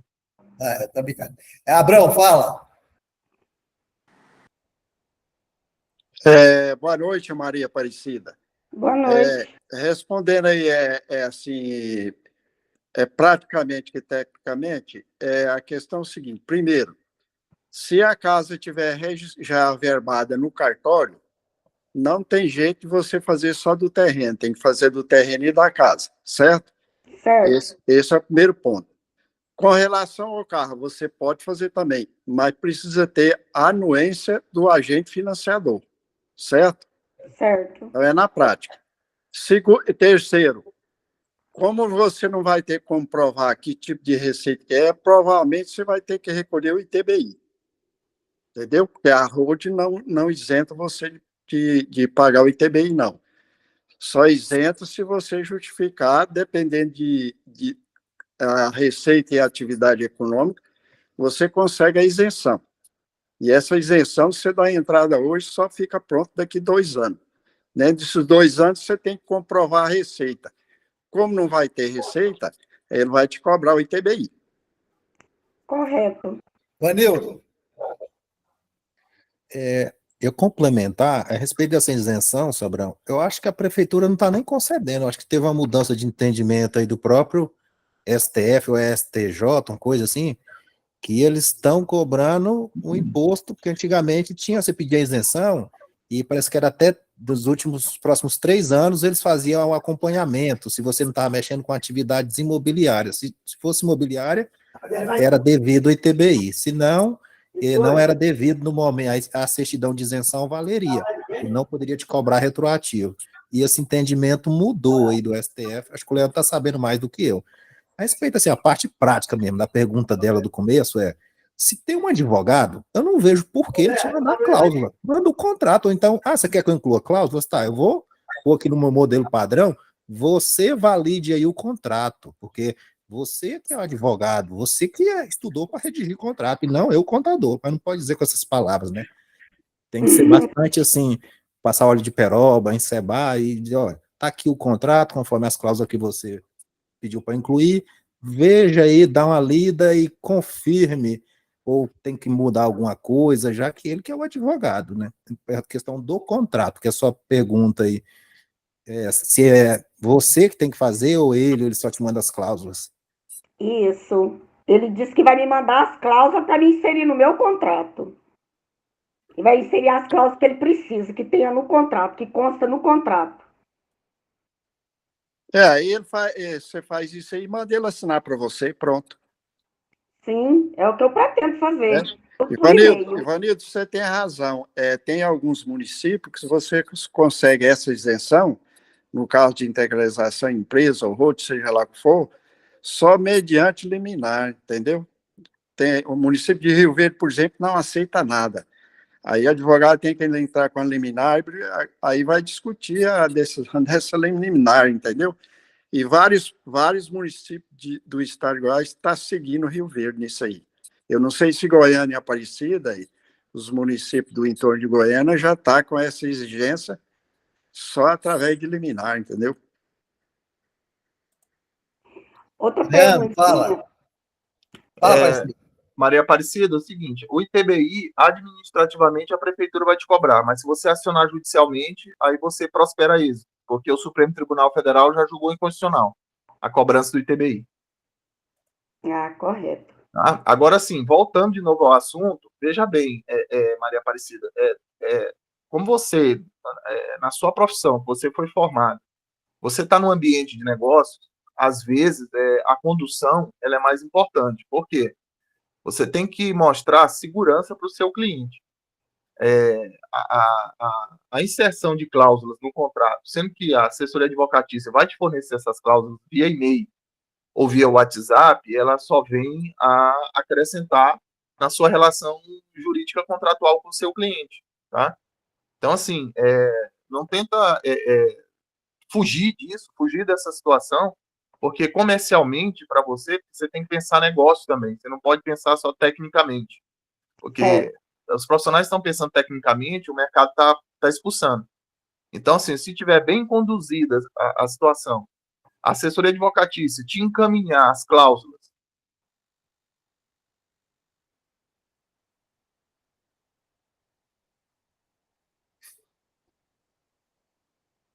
E saiu.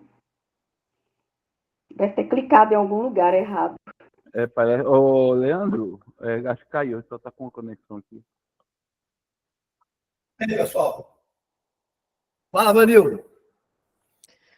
Colega, aí você segue a linha do Leandro, ou você segue, assim, eu acho que você você conhece melhor o seu cliente do que todos nós aqui, sabe como é que lidar com ele, já que é seu cliente. Então, essa questão, ainda mais que já pensando em sucessão, rapaz, para dar confusão depois, algum dos herdeiros questionar isso, é daqui para ali. Então, se tem um advogado, mas por que eu, contador, eu que tenho redigir contrato, por cláusula aqui, ele vai me mandar? Tá, posso até pôr no meu contrato, mas valide aqui. Você vai assinar o processo lá da junta também, porque você é advogado, na constituição dessa hold, vai assinar esse contrato lá no processo do empreendedor goiano.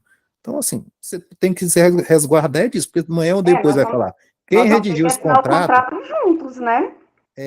Depois vai questionar. Esse contrato, essa cláusula aqui, ó, isso aqui, ó, tá dando brecha para fulano questionar aqui tudo essa empresa para poder fugir aqui, não querer meu direito, tô perdendo meu direito aqui como herdeiro. Então, você tem que pensar nessas coisas. Então, assim, questão de contrato, ainda mais contratos de empresa, se tem um advogado, eu não vejo por que eu, contador, eu que tenho que redigir o contrato, mas se o advogado tá aí ganhando para isso, não sei o que, meu cliente, aí é você que vai ter que tomar essa decisão, como assim, é o seu cliente, você conhece o perfil dele, né? Como é que é?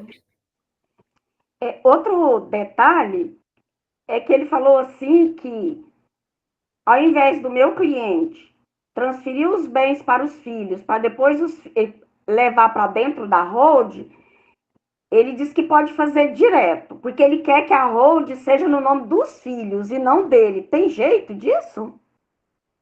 Dessa situação? Abraão, fala. Tem jeito, mas isso aí, Maria Aparecida, fica muito caro.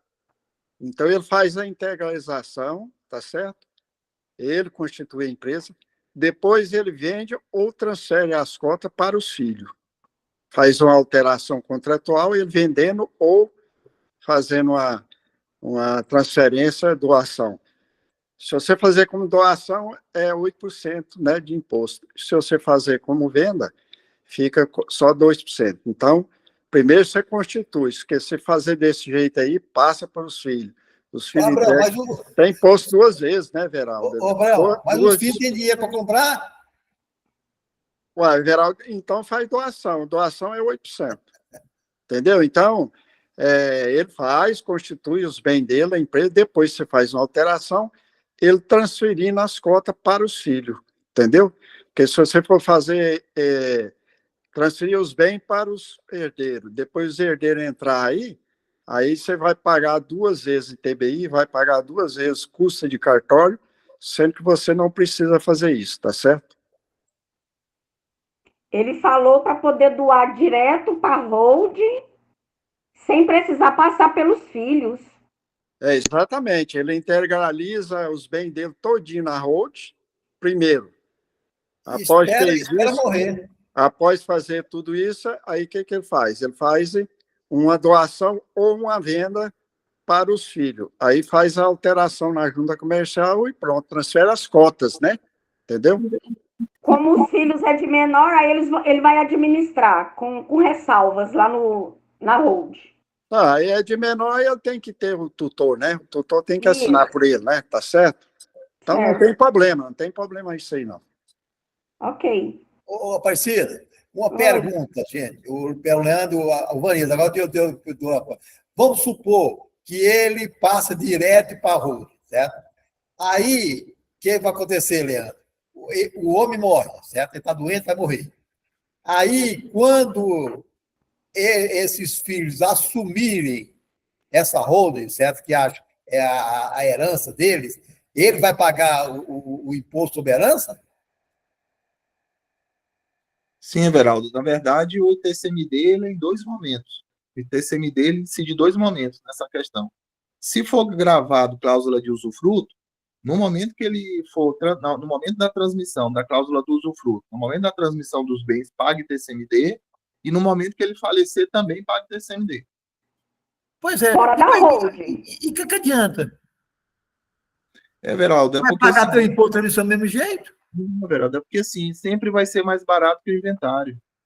Você vai ter que botar fazer o cálculo, sempre vai ficar mais barato que o inventário. Agora, Mas, Leandro, quando for o capital da Narud, certo? Aí, quando o danado do Estado for avaliar esse capital, eles vão colocar lá em cima. Não, Veraldo, até antes da reforma tributária, vai pelo valor que está na declaração de imposto de renda de pessoa física dele. Agora, depois da reforma tributária, vai mudar.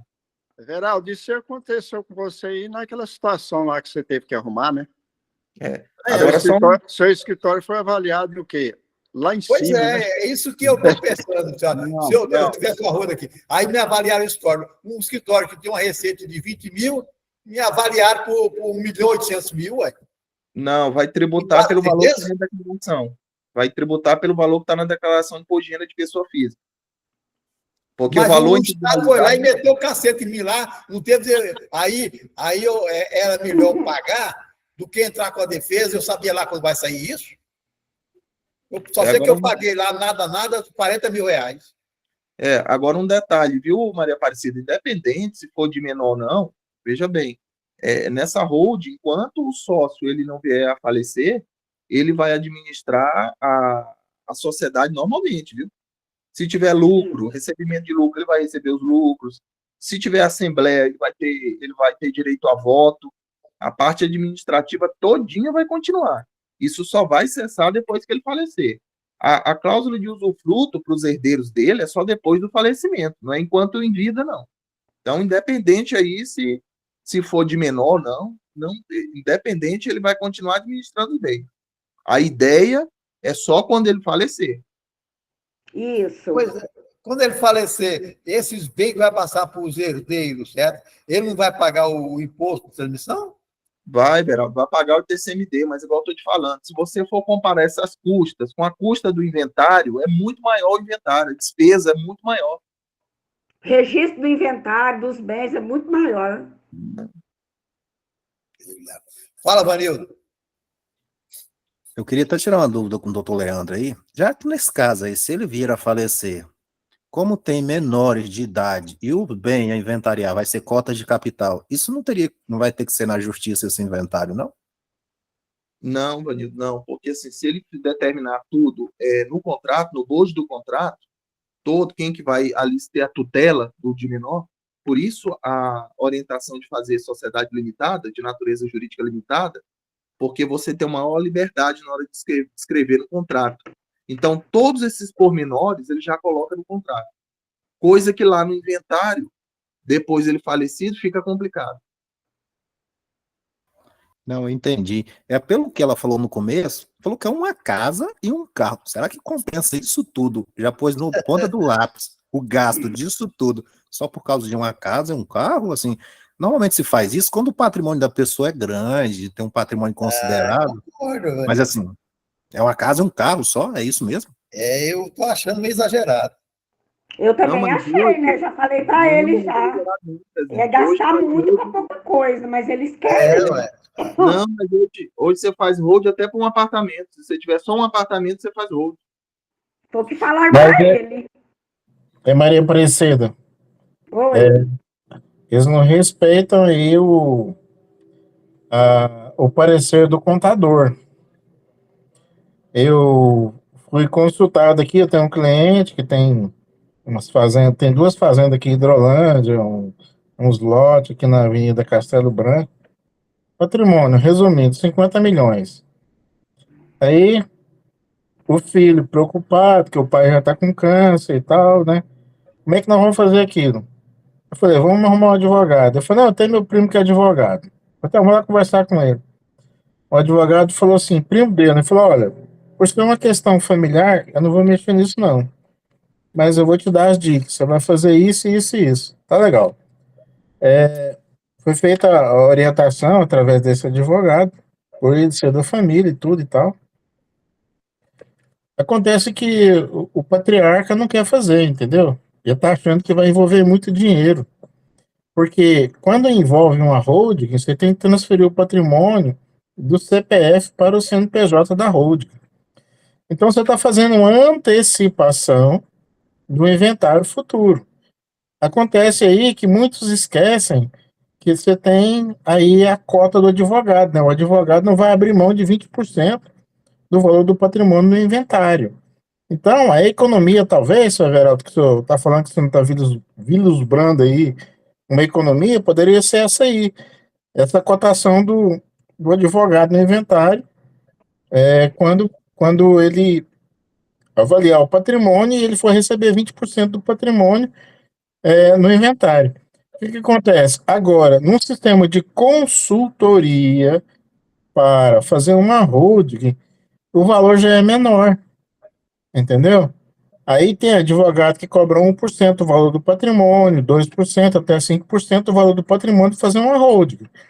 Aí envolve também o contador. Lógico que quando você está trabalhando em parceria assim, você não vai ficar de fora para não receber seus honorários, porque você também tem que fazer a avaliação, fazer o ganho de capital também, conforme for o caso. Ah, não tem o ganho de capital, porque o patrimônio da pessoa física vai direto para o capital da pessoa jurídica. Não tem isso aí, não tem esse pagamento.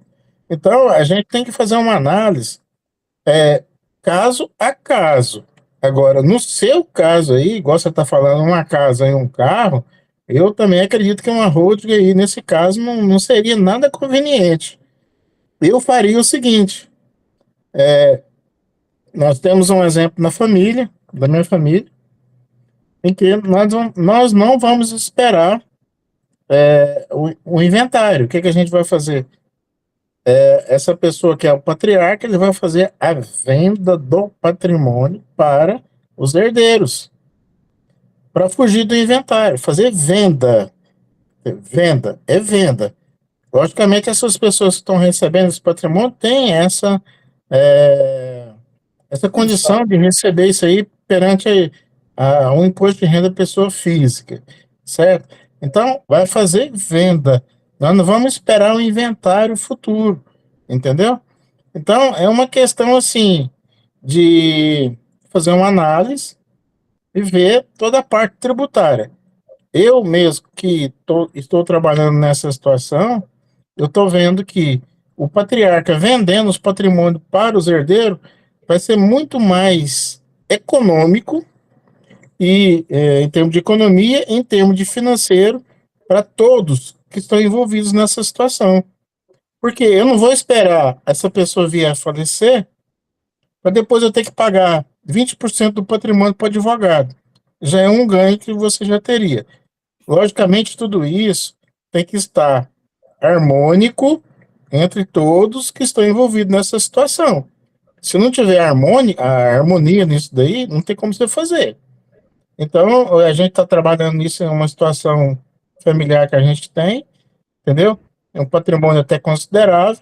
Então, a gente está achando que isso aí é melhor fazer isso. Agora, holding, eu entendo, eu já estou participando aí de uma elaboração de uma holding aí, o cara tem uma fazenda em Paraúna que custa 35 milhões de reais.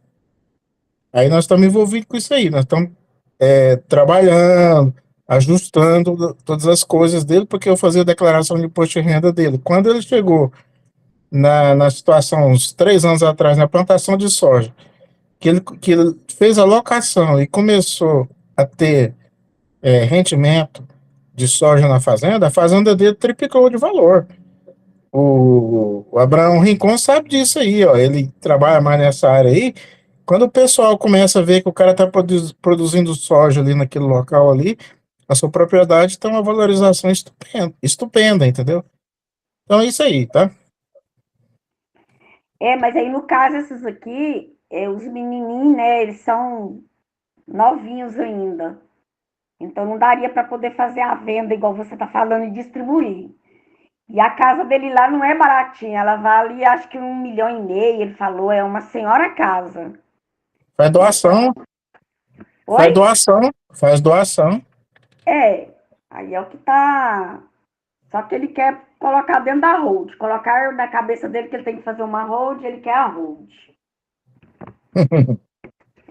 Aí já Bem, pessoal, Mas vamos lá. mas Talvez o Leandro aí, ele pode até responder aí, nesse aspecto, mas se os meninos são de menor, quem vai ser o tutor dele?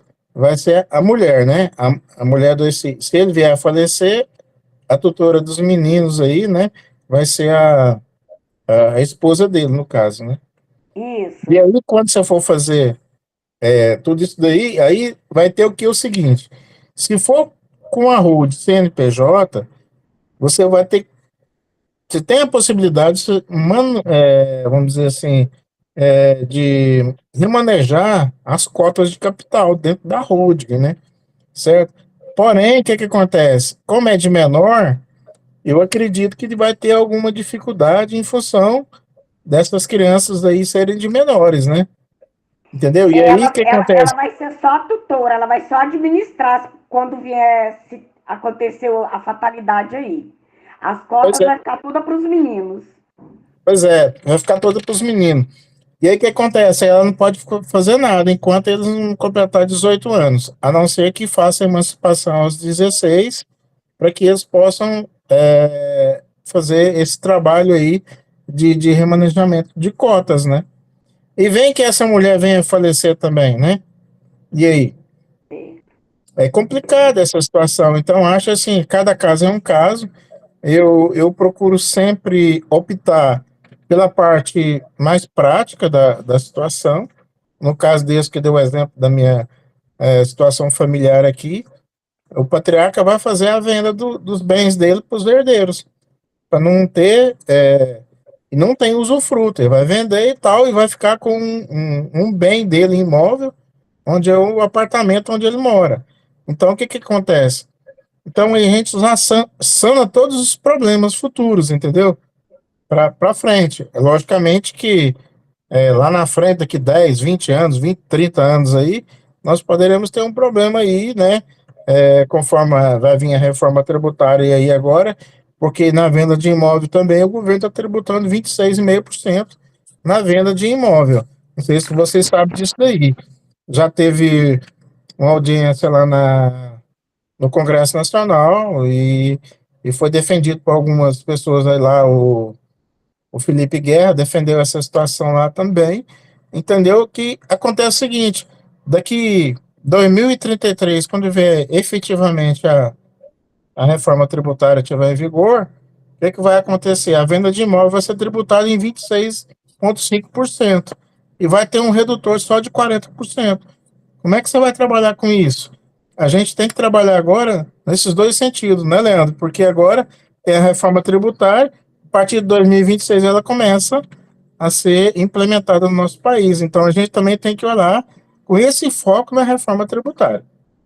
Sim, Otávio. Abraão, Eu já até falei isso na reunião passada, que a cobrança do ITBI, tanto do ITBI como do ITCMD na reforma tributária, vai ser com base numa planta de valores, não vai ser com base no valor da declaração de imposto de renda, vai ser com base numa planta de valores que o Estado vai editar, vai publicar e que o município vai publicar. Então, com certeza, esse valor vai ser bem maior até do que o valor venal do bem. Aí, Maria Aparecida, só para te falar sobre a questão do ITBI, aqui no artigo 156 da Constituição Federal, no parágrafo 2º, o ITBI ele não incide sobre a transmissão de bens ou direitos incorporados ao patrimônio de pessoa jurídica em realização de capital, ou seja, em dação e pagamento. A exceção é que se esse bem incorporado ele for para compra e venda com destinação, ou seja, for estoque, for ativo circulante, for para compra e venda ou locação de bens.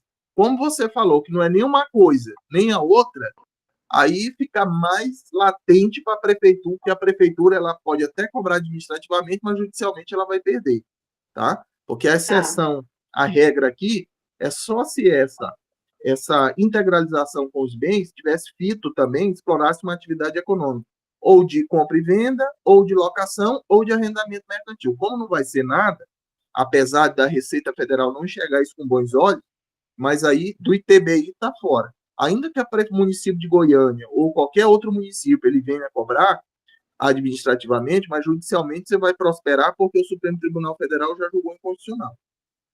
Ô, Leandro, essa holding, ela vai evitar, ela vai absorver todas essa reforma tributária? Na verdade, o presidente Veraldo, igual o vice-presidente Otávio falou agora há pouco, a reforma tributária ela muda o nosso ordenamento jurídico brasileiro, né? Nosso ordenamento jurídico tributário. O foco está muito grande em cima de IBS, CBS e IS, que é o imposto seletivo, o imposto do pecado, mas, por exemplo, ITCMD, ITBI, IPVA, IPTU, tudo já foi alterado. Por exemplo, a base de cálculo do IPTU ele pode ser alterado via decreto municipal. Então, ou seja, está na mão do prefeito. Uma doação ou uma transmissão de bem não vai ser com base no valor da declaração de imposto de renda, vai ser com base numa planta de valores construída e formatada pelo Estado e, no caso do ITBI, pelo município. Então, assim, é o que eu falei na terça-feira passada. Leandro, até um patrimônio, quando fazer essa reforma tributária. Eu estou vendo os profissionais eles muito tímidos, né, nessa questão da reforma. Já está próximo. Essa alteração de TCMD e TBI já é para 2025, né? E os outros tributos já é para 2026. Então, onde é que os profissionais vão sofrer o impacto? Na hora que estiver declarando imposto de renda de pessoa física. O primeiro impacto do TCMD e do ITBI vai ser na declaração de imposto de renda de pessoa física. Que aí os clientes vão começar a questionar ou vai vir as notificações, né, via DTE, via domicílio tributário, e aí os profissionais vão querer tomar decisão em cima da hora e sem conhecer a nova legislação. Aí vai complicar bastante. Daí eu pergunto, essa proteção patrimonial que fazendo essa holding vai se proteger dessa reforma tributária? Nesse sentido dos tributos, não. O sentido da proteção da holding o sentido da proteção, o presidente, vai gastar duas vezes. Naqueles casos anteriores que eu falei, que é a questão de proteger os patrimônios ali em eventuais problemas trabalhistas, em problemas criminais. Essa é uma vertente. A outra vertente é o planejamento sucessório, evitar inventário e descrever ali no bojo do contrato tudo que o patriarca ele deseja em vida, coisa que quando ele está falecido fica mais difícil. Tá bom. Por último aí, Abrão. 9h já. Ô, Geraldo, na prática, essa proteção aí não existe. Eu tenho um escritório, na prática, essa proteção aí não existe. Eu presto serviço para uma empresa e ele tem um escritório, uma advocacia, e essa empresa tem muitos créditos a receber. E ele vai na junta, faz o levantamento, tem cotas, vê se a empresa tem patrimônio e executa as cotas para tomar as cotas. Aí sabe o que acontece no outro dia, Everaldo? O sujeito vai lá e propõe pagar a conta. Pronto. Não tem. Mas tem erro aí, Abrão.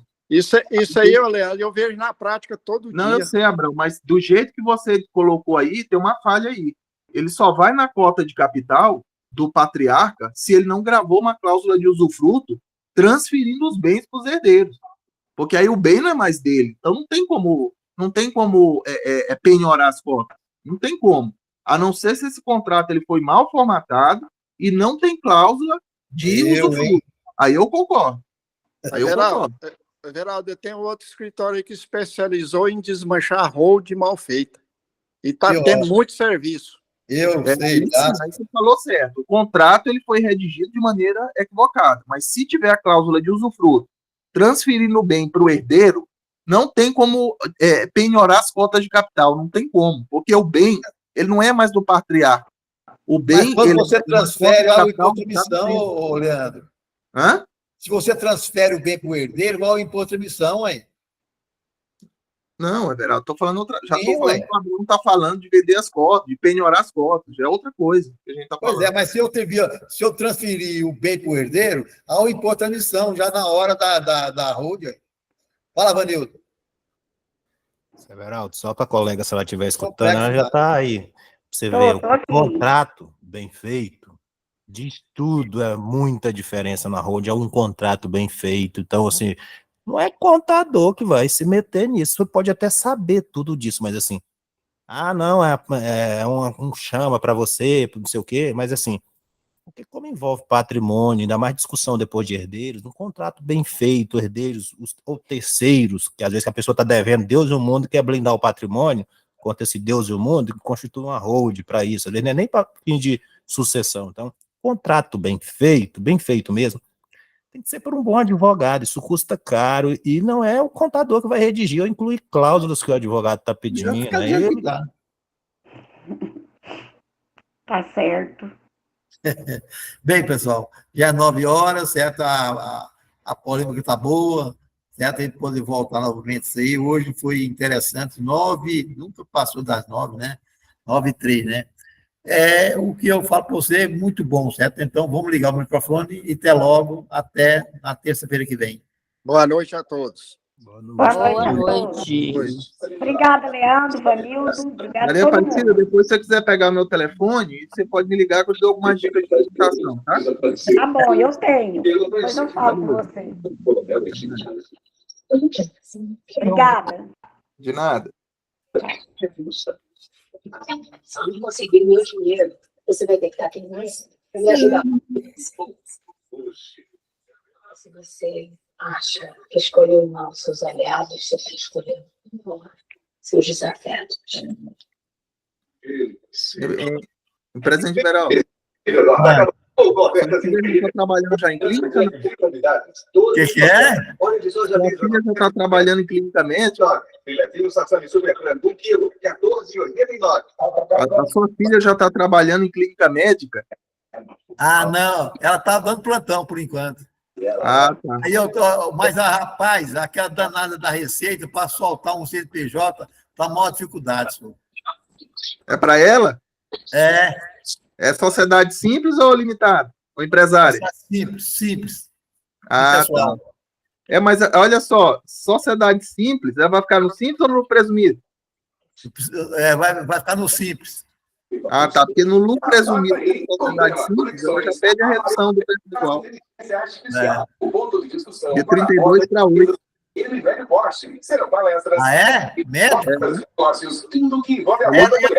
Vai dar plantão por enquanto, vai dar plantão no hospital, né? Quando ela tiver com a empresa dela, por exemplo, normalmente o lucro presumido compensa mais, porque lá no Simples Nacional vai ter o fator R, né? Aí ou trabalha o Prolabore para levar para o Anexo 3 ou vai ficar na carga. Mas é melhor tirar para um Prolabore maior. A receita dela não vai ser essas grandes coisas, não. 28% dá para ela tirar Prolabore e pagar direitinho. Dá. Dependendo da receita, né? Que ela tirar. Agora, lá, se não fosse no lucro presumido, como sociedade simples, ela já pede a redução de 32 para 8 e de 32 para 12. Acho que o simples ainda compensa ainda. Compensa, porque a Receita Federal é um embrólio danado, certo? É a exigência de lá. Não, se trabalhar o Prolabore dela, como ela não vai ter empregado inicialmente, trabalha o Prolabore e leva ela para o Anexo 3. A primeira faixa é 6%. A primeira que o pau quebra. Depois do segundo, que pode Do tirar. anexo 3. Do anexo 3 é 6. Do 5 é 15,5. Falou, meu amigo. Obrigado, hein? Valeu. Boa noite. Boa noite.